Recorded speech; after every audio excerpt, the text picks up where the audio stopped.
Welcome to Imperial History, the podcast where we explore the epic stories of empires that shaped the world, from their triumphant rises to their dramatic falls. I am your host, Eric Alexander. History loves its heroes and villains. We are fascinated by the towering figures who reshape the world with their ambition, cunning, and charisma, the so-called great men of history. But what happens when the anchor of an empire, the pillar of a system, dies suddenly? What happens when the linchpin of an entire age is gone, leaving a power vacuum so vast it threatens to consume everything in its wake? It is one thing for a general to plan for the next campaign, for a king to envision the next conquest. But who plans for the king's demise? Who prepares for the moment when the guiding hand is stilled and the weight of an empire must somehow be carried forward by those left behind? Few eras in history demonstrate the fallout of such moments better than the collapse of Alexander the Great's empire, a system so tightly bound to one extraordinary man that his death sent shockwaves through the ancient world. But this is not just Alexander's story, nor even that of the Macedonian juggernaut he inherited. It is the story of what happens when the extraordinary collides with the inevitable, mortality. So today we step into the crossroads of history. When the great King of Kings dies unexpectedly, what happens to the dream he built? Who steps up or tears it apart? And what lessons do we learn about power, ambition, and the fragility of even the most awe-inspiring empires? Now, when we think of empires, our minds often leap to Rome, but long before the eagle's sword, there was Achaemenid Persia, an empire so vast, so organized, it seemed almost impossible to comprehend. By the time of Cyrus' death, the Achaemenid dynasty had laid the foundations for what would become the largest empire the world had ever seen. Stretching from the Indus River in the east to the shores of the Aegean in the west, it spanned 3 continents, Asia, Africa, and Europe. Imagine that for a moment. This was an empire that controlled lands as diverse as the fertile valleys of Mesopotamia, the rugged highlands of Anatolia, and the bustling trade ports of Egypt. The sheer scale of it boggles the mind. But how do you manage such an expanse? Empires rise and fall on the strength of their systems, and the Persians were masters of administration.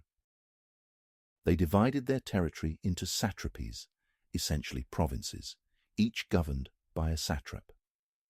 These satraps acted as the eyes and ears of the king, reporting directly to the center of power. Think of it as a proto-bureaucracy, efficient, adaptable, and surprisingly modern.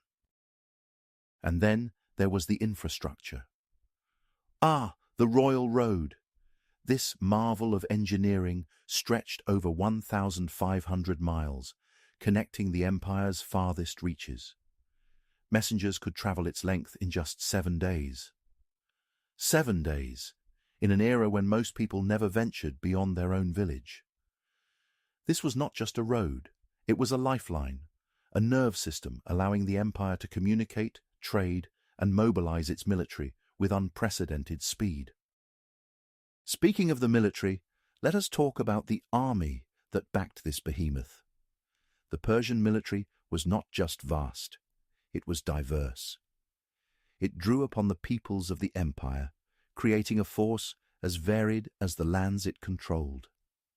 There were the elite immortals, a 10,000-strong unit, so named because their numbers were always replenished. There were cavalry units from Central Asia, archers from Mesopotamia, and seafarers from Phoenicia. Together, they formed a juggernaut capable of both conquest and defense. But this was not just an empire of swords and shields. Economically, Persia was a powerhouse. It controlled some of the world's most fertile lands, the Nile Delta, Mesopotamia, and the Indus Valley. These regions were not just breadbaskets. They were the beating hearts of trade and agriculture. And the Persians knew how to harness this wealth. They standardized coinage, facilitating commerce across their vast domain. Trade routes crisscrossed the empire, linking markets from India to the Mediterranean. Yet what truly set Persia apart was its tolerance. Conquered peoples were not crushed under the boot of oppression. Instead, they were allowed to keep their customs, their religions, even their local leaders, as long as they paid tribute and recognized the authority of the great king. This policy of inclusion fostered stability, ensuring that the empire's vast diversity became a strength rather than a liability. Of course, no empire lasts forever. At the periphery of the Persian realm, a collection of city-states, fractious, contentious, endlessly quarrelsome, managed to do something extraordinary.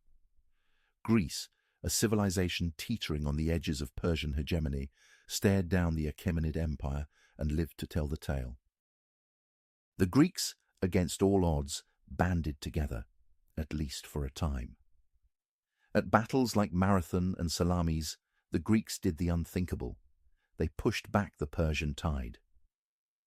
It was not so much an annihilation of Persian ambitions as it was a stalemate. Persia decided that Greece was too far, too costly, and, perhaps most damningly, too much trouble to conquer outright. But make no mistake, the Persians did not simply pack up and go home. Instead, they opted for a subtler approach, political influence, meddling, and ensuring that Greece's fractious nature remained its Achilles' heel. The Greeks, content with their survival, descended back into their internecine squabbles, leaving the broader geopolitical chessboard in Persian hands. Enter Philip Pharouni of Macedon. By the time Philip ascended to the throne, Greece was a mess of competing interests, its city-states more divided than ever. But Philip was no ordinary king. With a mix of diplomacy, military reform, and sheer audacity, he did what no one else had managed to do. He unified nearly all of Greece under Macedonian hegemony.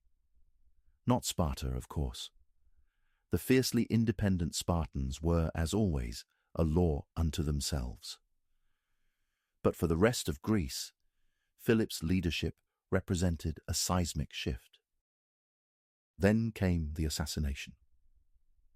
Philip was cut down before he could realize his grandest ambitions. In his place rose his son, a 20-year-old with fire in his veins, Alexander. From the moment Alexander took power, the world would never be the same. Where Philip had been pragmatic, Alexander was ruthless. He crushed rebellions with an iron fist, leaving no doubt about who held the reins of power. And once Greece was firmly under his control, Alexander turned his gaze eastward, to Persia. Darius III, the Persian king, was no Cyrus the Great. Against this backdrop, Alexander launched his invasion. What followed was a masterclass in strategy and audacity. Alexander did not just invade Persia, he dismantled it. At battles like Issus and Gaugamela, Alexander's tactical genius came to the fore. He used terrain, speed, and psychological warfare to devastating effect. The Persian forces, often larger and seemingly insurmountable, were outmaneuvered and outclassed. And when Alexander entered the heart of Persia, he burned Persepolis, the capital of the empire, marking the end of the Achaemenid Empire. In the span of a decade, Alexander transformed the geopolitical landscape of the ancient world. Persia, the once mighty juggernaut, was no more. And in its place, a new empire, Alexander's empire, emerged, bridging east and west in a way that had never been seen before. The core of Alexander's success lay in the reformation of the Macedonian army by his father Philip. Before Philip, Macedonian soldiers were a motley collection of part-time fighters, poorly trained and poorly equipped. Philip transformed them into a professional, standing force. He drilled his men relentlessly, instilling discipline and cohesion, and equipped them with a game-changing weapon, the sarissa. The sarissa was not just a spear. It was a monster of a weapon, 18 to 22 feet long, essentially a tree trunk turned into a killing machine. Imagine facing a wall of these, advancing steadily, their sharp tips an impenetrable barrier. The Macedonian phalanx, the formation that wielded these spears, was designed to be both offensive and defensive, a human fortress that could move as one. But Philip did not stop there. He understood that war was not just about holding the line, it was about breaking it. And for that, he needed more than just infantry. Enter the companion cavalry, or hetairoi, elite horsemen trained to fight with precision and ferocity. These were the shock troops, the hammer to the phalanx's anvil, capable of delivering devastating charges. And let us not forget who often led these charges, the king himself. By the time Alexander inherited this machine, it was already formidable. But Alexander was not content to merely wield the tools his father had forged. He refined them, pushed them to their limits, and added his own innovations. Where Philip had emphasized discipline and organization, Alexander brought flexibility and creativity. He turned the Macedonian army into a combined arms force, integrating infantry, cavalry, and even siege engines into a cohesive whole. Take his use of oblique battle lines, for instance. This was not just clever, it was revolutionary. Imagine a battlefield where one wing of your army advances faster than the other, catching the enemy off guard, creating openings and exploiting weaknesses. This was how Alexander fought, using his phalanx to pin down enemies while his cavalry swooped in for the kill. It was chess played on a battlefield, with lives hanging in the balance. And the results, devastating. At Granicus, Alexander's first major battle against the Persian Empire, he showed the world what this new Macedonian army could do. Outnumbered and facing an entrenched enemy, Alexander used his cavalry to punch through Persian lines while his infantry held firm. At Issus, he turned a narrow pass into a killing ground, using the terrain to neutralize Persian numbers. And at Gaugamela, the pinnacle of his military genius, Alexander's tactics shattered an army that dwarfed his own, a force led by Darius III, the King of Kings. What made these victories possible was not just the size or strength of the Macedonian army, it was its adaptability, its cohesion, its discipline. Philip had given Alexander the tools, but Alexander wielded them like an artist, painting his vision of conquest across the ancient world. But Alexander did not have long to enjoy his success. Let us imagine it is June 323 BC. We are in the heart of Babylon, in the grand palace of Nebuchadnezzar II. The air is thick with the scents of spices and incense, mingling with an undercurrent of tension so sharp you can almost taste it. Alexander the Great, a man who had reshaped the known world, is lying on his deathbed. His once indomitable presence reduced to frailty, his body racked with fever. At just 32 years old, this titan of history is dying. Think about it. This is the man who crushed the might of the Persian Empire. He marched his armies thousands of miles, forging an empire that stretched from Greece to the edges of India.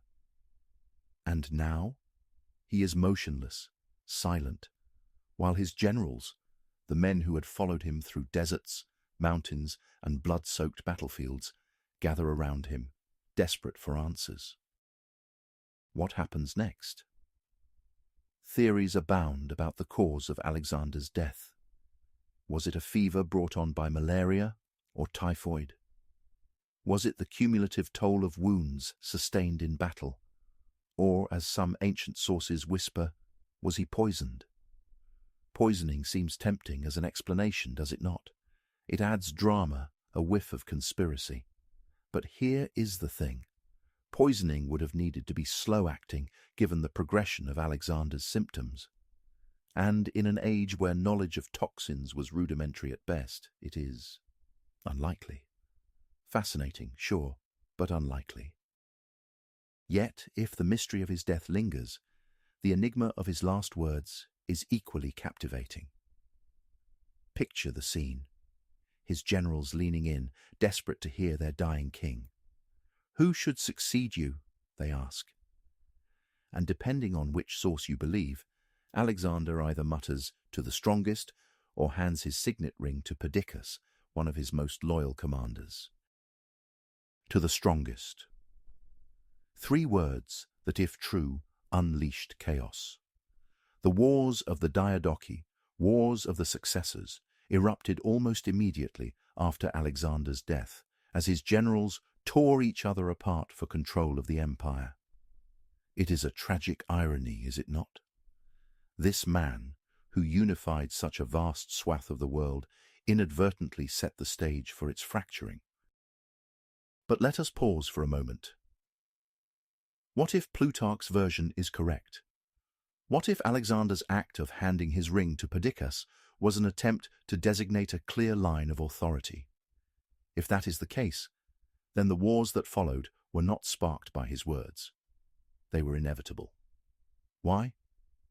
Because Alexander's empire was not just vast, it was impossibly diverse. Greek city-states, Persian satrapies, and Indian territories, all held together by one man's charisma and military genius. With Alexander gone, the glue dissolves. And here is a crucial point. Alexander did not conquer the world alone. Behind his legend was the military machine his father, Philip II of Macedon, had built. The disciplined phalanxes, the cavalry tactics, the infrastructure of conquest.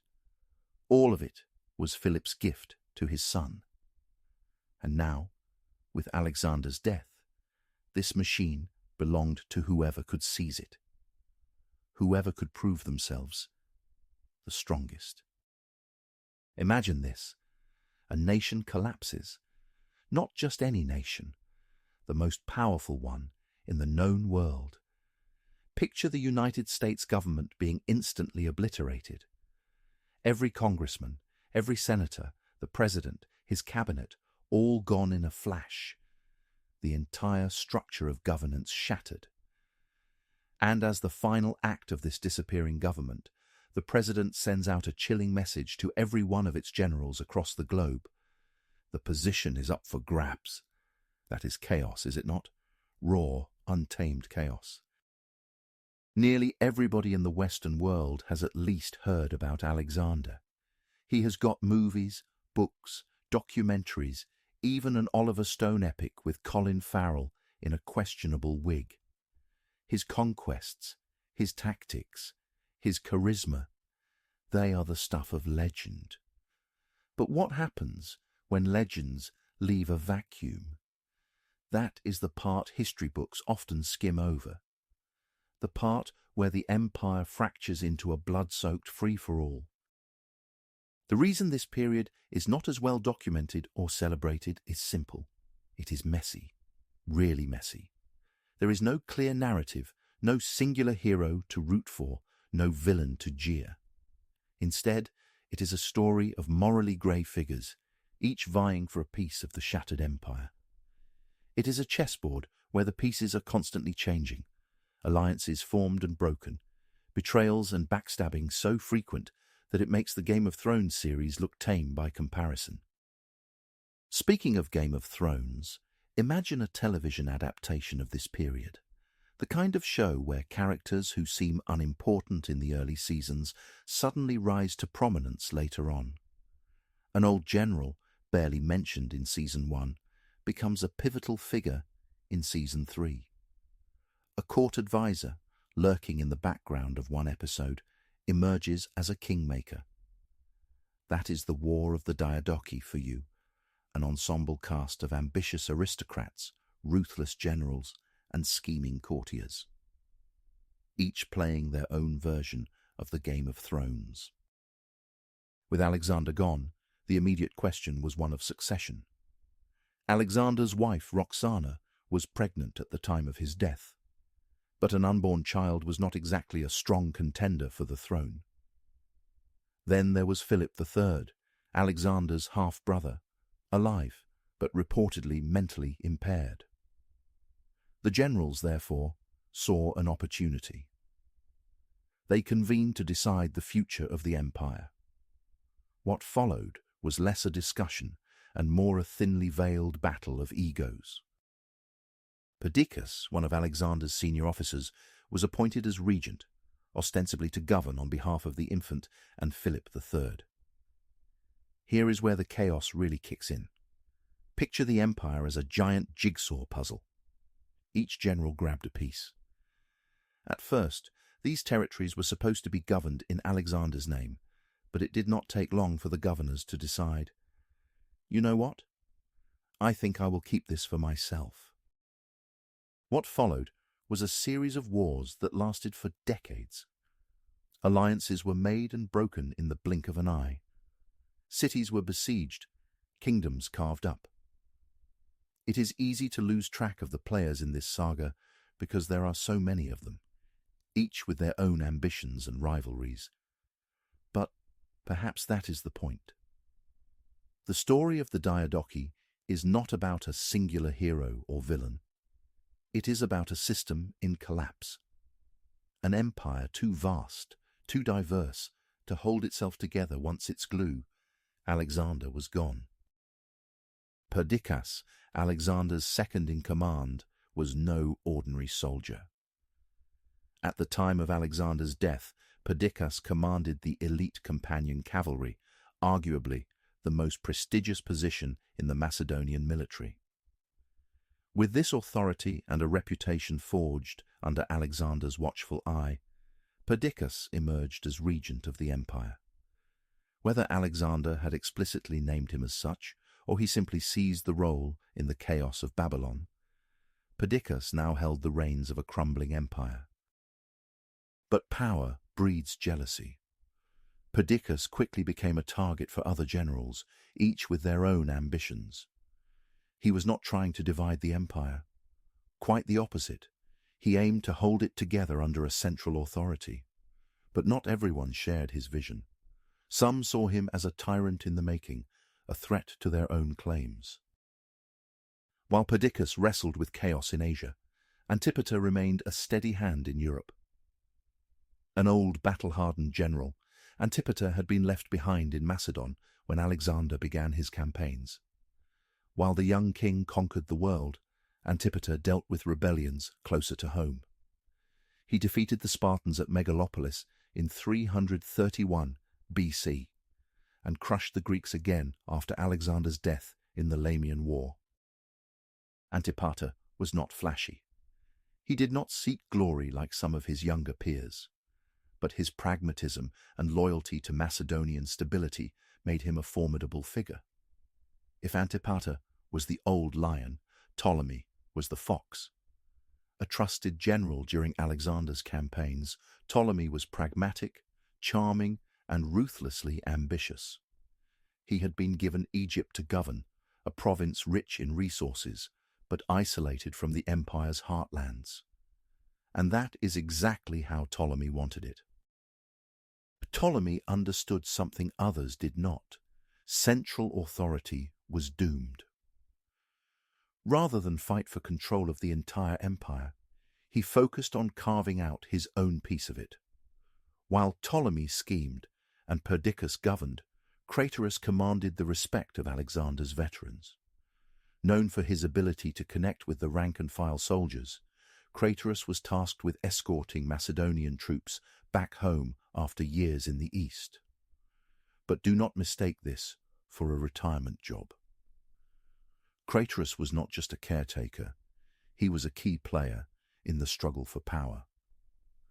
His popularity among the troops made him a potential kingmaker, or king. Eumenes was a paradox. A Greek among Macedonians, a scribe turned general, Eumenes had risen to prominence through sheer brilliance. Despite not being Macedonian by birth, Alexander had trusted him with key administrative and military responsibilities. But that trust made Eumenes a target. Many of the Macedonian elite resented him, viewing him as an outsider. Yet Eumenes would prove them wrong. His military acumen and political savvy allowed him to punch far above his weight in the coming conflicts. He was not fighting for personal ambition, but for the vision of a united empire. And in doing so, Eumenes became one of the most fascinating figures in the Diadochi Wars.